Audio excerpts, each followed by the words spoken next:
असतो। तर हा गूळ परफेक्टरित्या कसा स्टोर करून ठेवायचा किंवा कसा साठवून ठेवायचा व्यवस्थितरित्या, चला आपण आजच्या व्हिडिओमध्ये बघणार आहोत। आशा करते की हा व्हिडिओ तुम्हाला नक्कीच आवडेल। चला सुरुवात करायची आहे। हा गूळ आपण अक्षय तृतीयेला अर्धा वापरला होता, तर चला आपण सर्वच गूळ साठवून ठेवूया माझ्या पद्धतीने। तर कुणी काय करतं, किसणीवर किसत, तर सर्वात सोपी पद्धत ही चाकूची आहे।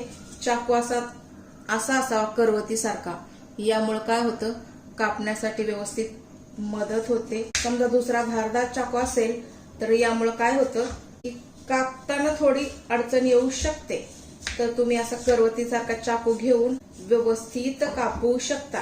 चला, मी एक व्हिडिओ टाकलेला आहे मंडळी लाईव्हचा, तो तुम्ही नक्की जाऊन बघा, कारण माझं 3 वर्षातील पहिलं लाईव्ह आहे। कारण मला कॅमेरा समोर यायला अतिशय अवघड वाटत होतं की मी कशी कॅमेरा समोर जाऊ, यामुळेच माझं चॅनल पाठीमागं पडलं। अगर मी व्यवस्थितरित्या लाईव्ह गेले असते 3 वर्ष, तर माझं चॅनल पुढे गेलं असतं। तर काही हरकत नाही, तुमचं एवढं सगळं प्रेम मिळालं, तुम्ही माझे व्हिडिओ व्यवस्थित पाहता, तेच माझ्यासाठी खूप महत्वाचं आहे। पण तुमचं माझ्या चॅनलवरती टिकून राहणं माझ्यासाठी फार महत्वाचं आहे। तर हा असं कोपऱ्यातून सुरुवात करायची साईडनं, तर यामुळे काय होतं, व्यवस्थित कापला जातो। तुम्ही असं देखील करू शकता।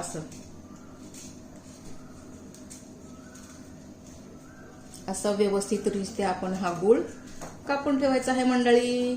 चॅनलवरती नवीन असाल तर चॅनलला सबस्क्राईब करा, तसंच बेल आयकॉन क्लिक करा। यामुळे काय होईल, माझे पुढील येणारे व्हिडिओ सर्वात आधी तुमच्यापर्यंत येतील। काल एक मी व्हिडिओ अपलोड केलेला आहे, तो पण तुम्ही चॅनलवरती जाऊन बघा।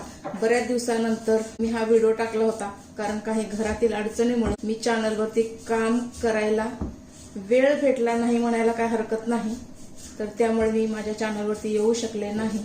चला मंडळी, असाच आपण हा पूर्ण गूळ कापून घ्यायचा आहे। चला, तर तो गूळ आपण कापून घेतलेला आहे। 1 किलो गूळ म्हणजे 1 किलो काय नसतो, 900 ग्रॅम असतो। तर आता बाकीचा राहिलेला हा शिल्लक, हा पण गूळ असाच आपण कापून घ्यायचा आहे। आपण एका डब्यामध्ये थोडीशी हवा लागू देऊया, त्यानंतर भरून ठेवूया। गूळ निवडताना कधीही काळा गूळ किंवा असा लाल गूळ निवडा। यामुळे काय होतं, जो पण आपण पदार्थ बनवतो त्याचा कलर हा छान दिसण्यासाठी असा लाल किंवा काळा गूळच निवडा, ऑर्गॅनिक असतो। चला, याला पण आपण असा सर्व कापून घेऊया। ऐनवेळी काय होतं, कुठलाही पदार्थ बनवताना पटकन हाताशी येतो आणि आपल्याला फोडत तोडत बसावं लागत नाही, हा एवढा आपला टाइम वाचतो।